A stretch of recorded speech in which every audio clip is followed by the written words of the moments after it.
The biting Warsaw wind whipped Iwa's thin, threadbare dress around her legs as she hurried through the cobbled streets, a familiar chill settling not just in her bones, but deep within her heart.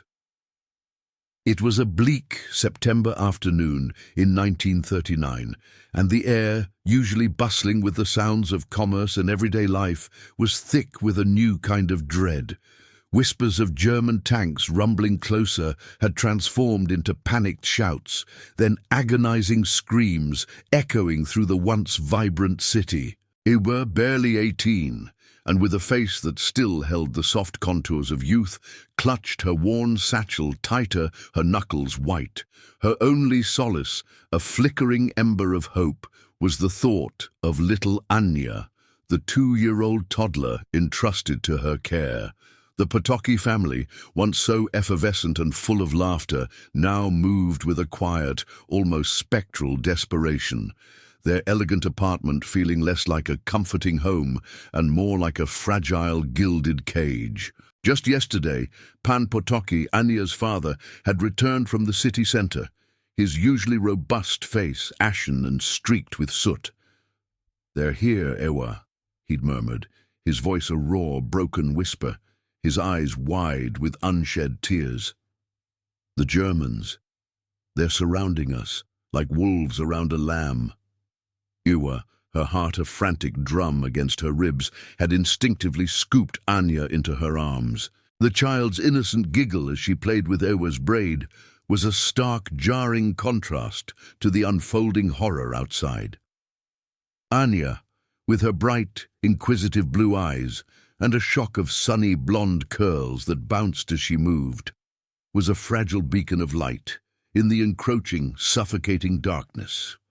Iwa had promised Pani Potocka, Ania's beautiful but increasingly frail mother, that she would protect her daughter, no matter the cost, no matter the danger.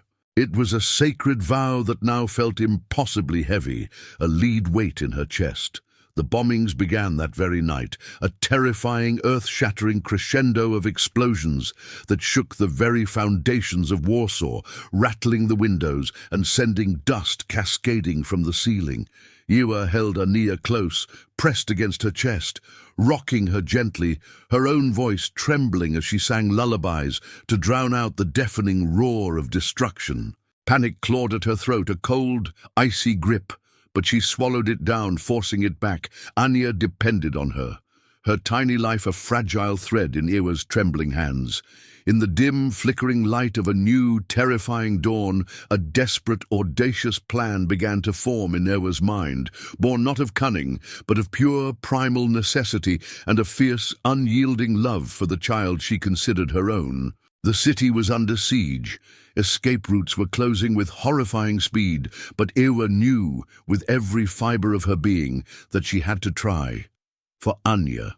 Remember to subscribe to the channel to follow Iwa's incredible journey of courage and survival. The morning after the first heavy bombardment dawned grey and smoke-filled, smelling acrid and metallic. Warsaw was no longer the city Iwa knew. It was a charred, skeletal ghost of its former self, its vibrant spirit seemingly crushed under the brutal weight of invasion.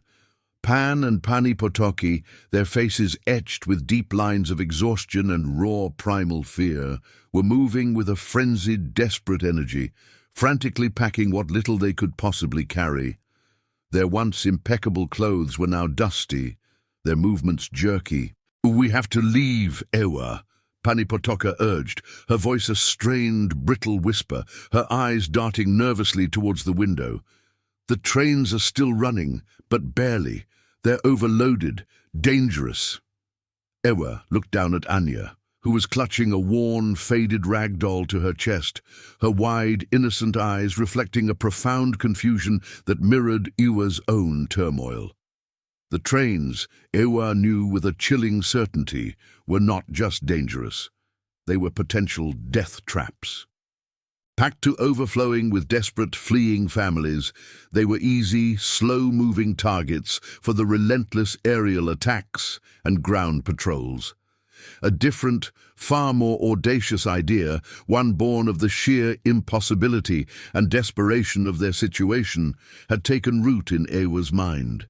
She had often seen the bakery carts, large wooden boxes on sturdy wheels, routinely used to transport fresh bread from the bakeries to shops across the city. They were common, seemingly innocuous, part of the everyday fabric of the city. Could one of these offer a disguise, a hidden passage? Later that day, as the relentless shelling briefly subsided into an unnerving silence, Ewa ventured out into the chaotic rubble-strewn streets, her heart pounding a furious rhythm against her ribs. She found what she was looking for, a discarded bread cart, overturned in a narrow, bombed-out alley, miraculously intact save for a few splinters. It smelled faintly of yeast and warm flour, a bittersweet, nostalgic scent in a city now consumed by the choking stench of burning wood and dust. With a surge of adrenaline that defied her physical exhaustion, she pushed the heavy cart back to the Potocki apartment, struggling with its cumbersome weight. "What is this, Ewa?" Pan Potocki asked, his voice filled with bewildered concern as he stared at the dusty cart. "Our escape," she declared, her voice surprisingly firm despite the uncontrollable tremor in her hands. She quickly and succinctly explained her audacious plan. Ania would be hidden deep inside, carefully covered by sacks of flour and loaves of bread. Ewa herself would pose as a simple bakery delivery girl, hoping to blend in with the few remaining essential services that still dared to operate. The Potockis were understandably hesitant, their faces etched with doubt, but with every passing hour, every distant explosion, their already dwindling options evaporated further. It was a long shot, a desperate gamble, but Ewa knew with a chilling certainty that it was their only shot. The decision was made, sealed by the growing desperation and the relentless progression of the German invasion.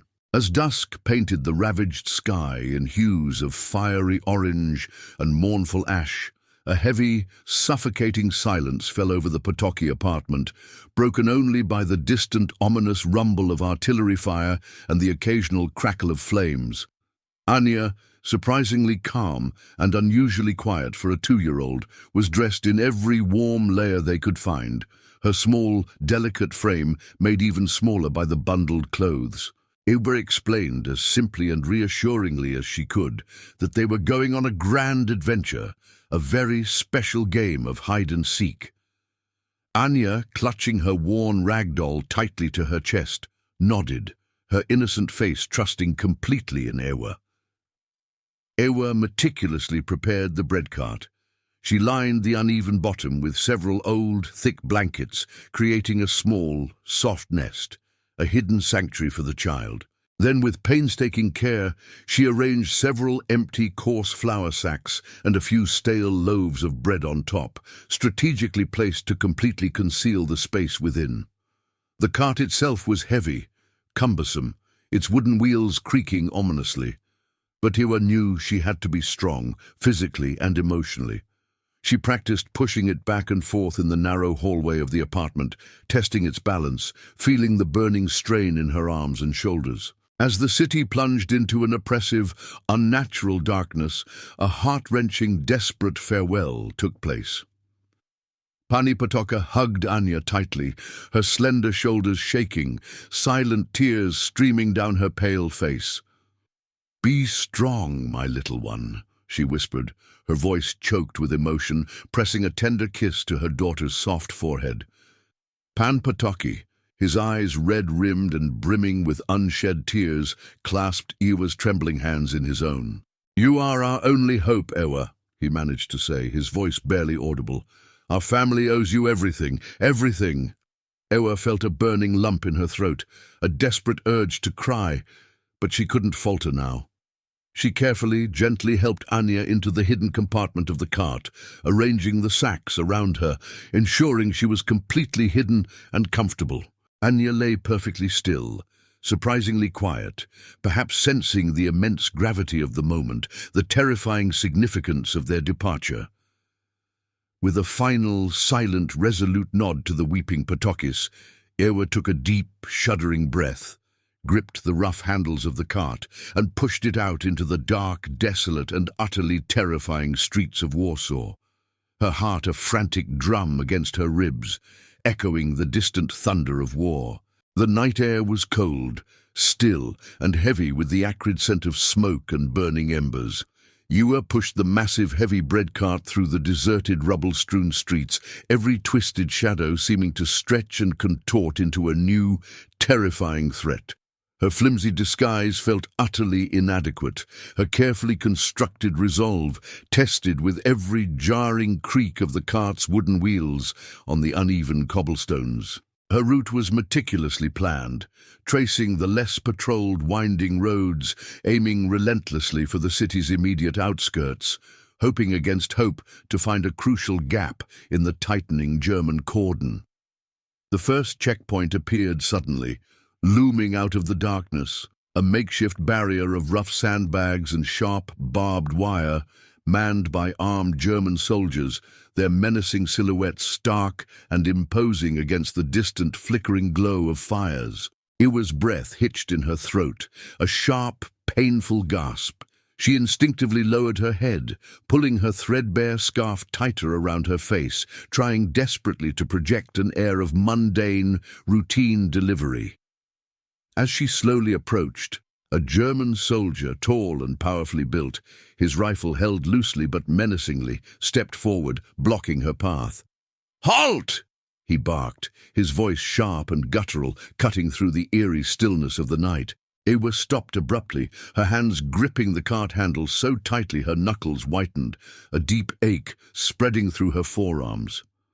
"Where are you going?" he demanded, his cold, scrutinizing eyes sweeping over her, then lingering suspiciously on the bread cart.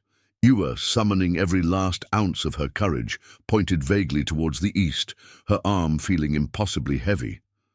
"Bakery delivery, sir. Urgent order for the front lines. Fresh bread for the troops," she lied, her voice surprisingly steady, despite the violent tremor that had begun in her knees and spread through her entire body. The soldier's gaze hardened as he looked at the cart, then back at her, his eyes lingering on the flour sacks that concealed Ania. An agonizing, terrifying moment passed in thick, oppressive silence. Ewa could almost feel Ania's tiny, rhythmic breathing from within the cart, a fragile, precious pulse of life she had to protect at all costs. Finally, with a dismissive, impatient wave of his hand, he grunted, a low, guttural sound. "Pass. Move along." Ewa's legs felt like jelly, utterly devoid of strength, but she somehow found the resolve to push on, the ominous sound of the cart's wheels echoing like a death knell in the silent, shattered night. She knew, with chilling certainty, that this was just the very beginning. Don't forget to subscribe and hit the notification bell so you don't miss a single moment of this gripping tale. The pass from the first checkpoint was a brief, tenuous reprieve, not an end to the ever-present suffocating danger. Ewa continued her arduous, night-long journey, the oppressive weight of the heavy cart and the immense, terrifying responsibility for Ania pressing down on her shoulders, a crushing burden. The night stretched endlessly before her, an eternity of darkness, punctuated only by the distant, muffled sounds of sporadic gunfire and the occasional terrifying roar of planes high overhead. Each twisted shadow seemed to conceal a new hidden threat, each rustle of leaves, no matter how slight, a potential German patrol about to emerge from the darkness. Ewa's arms ached relentlessly, her shoulders burned with an excruciating constant pain. But she pushed through the agony, fueled by an unwavering, fierce determination that sprang from deep within her core.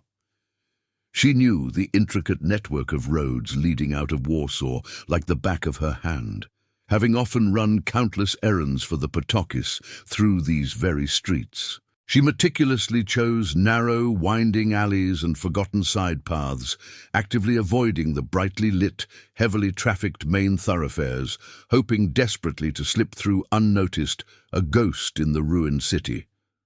The penetrating cold seeped into her very bones, chilling her to the core, and a gnawing, insistent hunger began to set in, a dull ache in her stomach, but she dared not stop. Not for a moment, not for anything. At one terrifying point, she heard the unmistakable, chilling sound of a German patrol approaching, their voices sharp and guttural, their heavy boots thudding rhythmically on the cobblestones. Her heart leaped into her throat, a frantic bird trapped in a cage.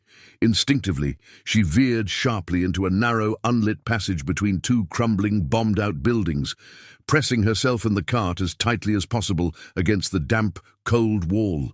The voices of the soldiers grew louder, closer, their presence palpable, their looming shadows stretching long and menacingly. Ewa held her breath, her lungs burning, her eyes squeezed shut in a desperate prayer, pleading with fate that they wouldn't look down the dark, hidden alley. Ania, remarkably, remained completely silent, not a sound, a testament either to her incredible courage or perhaps just her deep, innocent sleep. The patrol passed, their voices gradually fading into the desolate night, leaving Ewa trembling uncontrollably with an overwhelming wave of relief, her body weak with the sudden release of tension. The long night was a brutal test of endurance, a constant, terrifying dance with death, but Ewa's fragile yet unbreakable resolve remained intact. As the first faint hint of pre-dawn light began to delicately paint the eastern sky, casting long, ethereal shadows, a fleeting, almost imperceptible warmth touched Ewa's cold, drawn face. It was a fragile sign of hope, a silent promise that the seemingly endless night was finally, mercifully yielding to a new day. She had pushed the cumbersome cart for what felt like an eternity, her entire body screaming for rest, for respite, but her mind remained singularly focused, her willpower unyielding. The devastated urban landscape around her had subtly begun to change. The bombed-out skeletal buildings of central Warsaw had given way to more scattered, isolated structures, then wide open fields, and finally, sparse, dark patches of whispering forest. She was nearing the true outskirts, the elusive official demarcation lines of the German occupation. Suddenly, almost like a mirage in the swirling mists of dawn, a small, unassuming farmhouse appeared on the distant horizon, a thin, comforting wisp of smoke curling lazily from its humble chimney. It was a modest, simple place, far from grand, but to Ewa, in her desperate exhaustion, it felt like a beacon, a sanctuary. She knew that beyond this last, isolated cluster of farms lay the relative freedom of the Polish countryside, an area generally less heavily patrolled, offering a far better chance to find safer passage, a true escape. The mere thought of finding help, even a sympathetic stranger, filled her with a powerful, desperate surge of new energy, a fresh burst of adrenaline. As she slowly drew closer, her weary legs protesting with every step, an elderly woman, her back slightly stooped, emerged from the farmhouse, carrying a heavy old metal bucket. She saw Ewa and the cart, her eyes widening in a mixture of surprise and instant understanding. Ewa hesitated for a crucial moment, weighing the significant risks of trusting a stranger, but overwhelming desperation won out, crushing her caution. "Please," Ewa whispered, her voice a raw, hoarse rasp from disuse and dehydration. "Can you help us? We need to get past the German lines. We must." The woman, her face deeply etched with the hardships of rural life, but with surprisingly kind, empathetic eyes, looked at the bread cart, then directly into Ewa's exhausted, pleading face. She nodded slowly, a silent, profound understanding passing between the two women. "Come inside, child," she said, her voice gentle and compassionate, a balm to Ewa's raw nerves. "You look frozen and near collapse." Iwa felt an overwhelming wave of relief wash over her, a warm, thawing sensation, the first true, genuine relief she had felt in what felt like an eternity. This fleeting moment of unexpected human kindness was a fragile lifeline in a sea of despair. The elderly farmer, an unassuming but incredibly resilient woman named Zofia, offered Iwa not just warmth and a much-needed bowl of hot, nourishing soup, but most importantly, invaluable, life-saving information.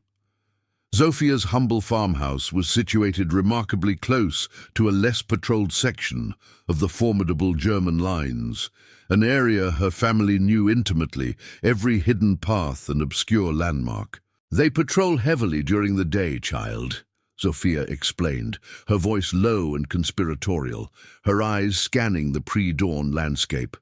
"But just before dawn, there's a small, crucial window, a shift change, a few precious minutes of quiet, a moment of vulnerability." Iwa listened intently, her mind racing, absorbing every detail. This was her chance, a desperate final gamble. She carefully nursed Ania, who, after a long, silent journey, hidden in the depths of the cart, finally stirred, her small eyes blinking open, looking up at Iwa with a profound, innocent trust. Ania ate a little of the warm, fresh bread Zofia offered, her tiny, chubby hands clutching it tightly, her small face smudged with flour. The simple act of eating, of feeling safe, even for just a few precious moments, was profoundly comforting, a small anchor in a sea of uncertainty. Iwa knew, however, that she couldn't linger. Every passing minute was critical, a potential loss of their narrow window of opportunity. As the first faint, ethereal streaks of orange and rose began to appear on the horizon, painting the sky in a solemn yet undeniably hopeful glow, Iwa prepared to leave. Zofia walked with her to the very edge of her property, her weathered hand pointing out a hidden, barely visible path that wound almost imperceptibly through a thicket of gnarled, ancient trees. "Follow this," Zofia instructed, her voice urgent but steady. "It will take you past the main checkpoint, directly into the deeper woods beyond the line. From there, you can find the old road to Lublin. It's safer." Iwa looked at the overgrown path, then back at Zofia, her eyes brimming with unshed tears of profound gratitude. "Thank you," she whispered, her voice thick with raw emotion, almost unrecognizable. With a last, determined look, her jaw set, Iwa gripped the cart handles, the physical weight of Ania inside a constant, heavy reminder of her sacred mission.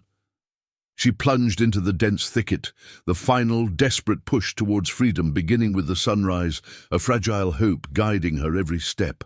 Make sure to subscribe to the channel and hit the notification bell for more real-life stories of incredible courage. The air was still, intensely cold, and heavy with the crisp, undeniable promise of dawn. Iwa pushed the bread cart through the narrow, winding, almost invisible path that Zofia had shown her, her breath misting in the frigid air. Every snap of a twig beneath her worn boots seemed amplified to a deafening roar, every rustle of dry leaves in the gentle breeze a potential alert, a chilling harbinger of discovery. She could distinctly hear the faint, guttural shouts of German soldiers in the distance, their voices sharp and alien, carried chillingly on the pre-dawn breeze. This, she knew with a sickening certainty, was the most critical, most terrifying part of her entire journey. She moved with an almost supernatural focus, her entire being concentrated on the task at hand. Her eyes constantly scanned the dense, oppressive undergrowth for any sign of movement, her ears straining for any hint of approaching footsteps or voices.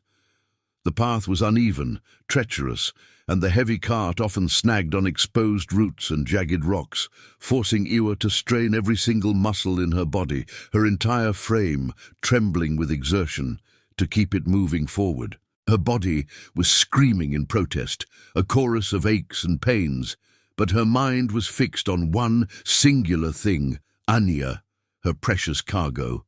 The toddler, remarkably, remained completely silent, not a peep, seemingly sensing the immense gravity and danger of their precarious situation. Ewa risked a quick, furtive glance inside the cart.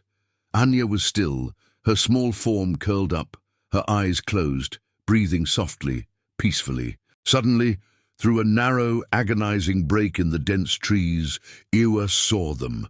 The stark, menacing outlines of German sentry posts, strategically placed, their barbed wire glinting faintly, almost imperceptibly, in the dim, nascent light. She held her breath, her lungs burning, pressing herself and the cart as tightly as possible into the deep, welcoming shadows of a large, gnarled oak tree. This, she realized with a jolt of terror and hope, was the window Zofia had so carefully spoken of. For a few agonizing, eternity-like minutes, the harsh shouts faded, replaced by an eerie, profound silence that was almost more terrifying than the noise. It was now or never, her one and only chance. With a sudden, desperate surge of adrenaline that coursed through her exhausted body, Ewa pushed the cart, breaking cover, sprinting with an unexpected burst of speed across the small, open clearing and into the relative safety of the deeper, darker woods beyond the heavily guarded line. Her heart hammered against her ribs, a frantic, desperate bird, but she had done it.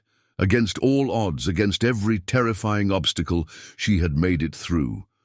Safe from the immediate, palpable threat of the German lines, Ewa's frantic pace began to gradually slow, her steps becoming less desperate, more measured. The thick, ancient forest provided a much-needed, profound sanctuary, its towering, whispering trees a comforting, embracing presence after the relentless, suffocating tension of the past, harrowing days.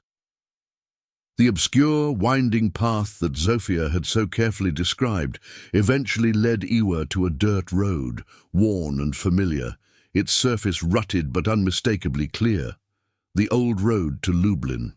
It wasn't paved or meticulously maintained like the roads in Warsaw, but it was a clear, unmistakable sign of civilization, a tangible route leading away from the immediate chaos and destruction of the war-torn city. Ania finally stirred, her small, drowsy voice a soft, almost inaudible "Ewa" from deep inside the bread cart. Ewa quickly, gently pulled back the coarse sacks that concealed her, her heart swelling with an overwhelming rush of relief and tender emotion. Ania's bright blue eyes blinked slowly open, looking up at her nanny, a tiny, tentative smile gracing her lips. Ewa carefully, tenderly lifted her out of the cart, holding her close, feeling the precious warmth of her small, fragile body against hers. "We're safe, little one," Ewa whispered, her voice cracking with the sheer emotional weight of the words, tears blurring her vision. They sat by the side of the quiet, dusty road for a while, sharing a small, precious piece of bread and some water that Zofia had generously given them. The sun was now fully risen, casting long, dancing shadows through the ancient trees, and the gentle, melodic sound of distant birdsong was a soothing balm to Ewa's raw, frayed nerves. They began walking again, Ewa pushing the sturdy but now lighter cart, Ania now sitting upright inside it, looking around with a renewed sense of curiosity and childlike wonder at the world beyond the sacks.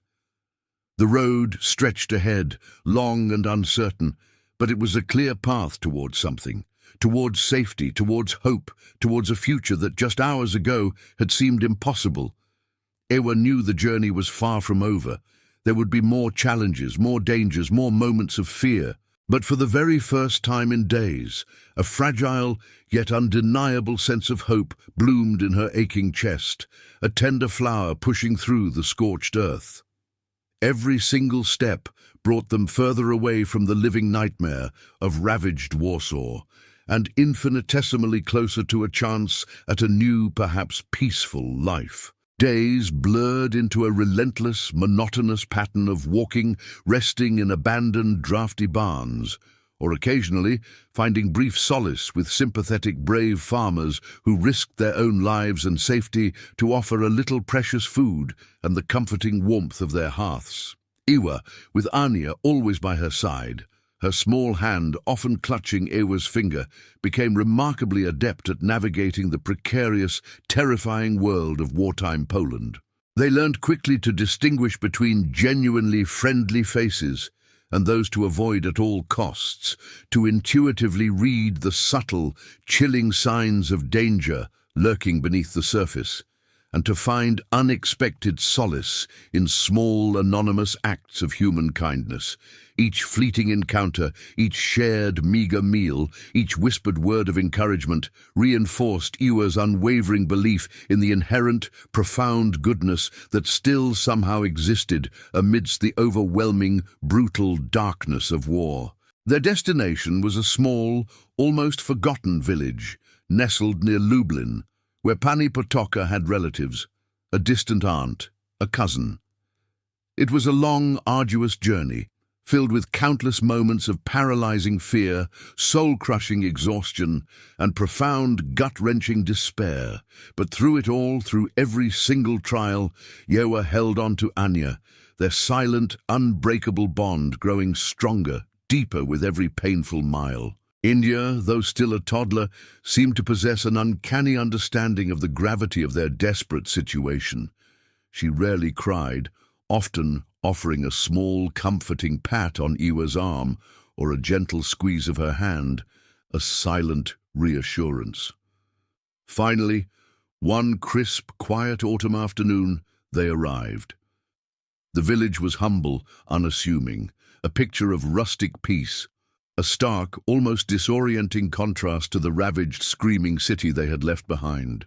As Ewa pushed the now even more worn bread cart down the single, dusty main street, a woman emerged from a small, weather-beaten cottage, her eyes widening in disbelief, then quickly welling with joyous, uncontrollable tears. It was Pani Potoka's sister, Basia, her face etched with concern but radiating warmth. Ewa's weary legs buckled beneath her with an overwhelming rush of relief as Basia rushed towards them, her arms outstretched. Embracing Ania first, her voice choked with sobs of pure joy, then pulling Ewa into a tight, tearful, profoundly grateful hug. They were truly safe. Ania, now nestled securely in her aunt's welcoming arms, looked up at Ewa, her bright blue eyes shining, a small, knowing smile gracing her innocent face. Ewa had kept her sacred promise. The terrifying nightmare was finally, mercifully over, and a new dawn, fragile yet unmistakably full of promise, had truly, miraculously begun. Don't miss out on more inspiring stories of human resilience and courage. Subscribe to our channel, like this video, and share it with your friends. Your support helps us bring more incredible true stories to light and share them with the world.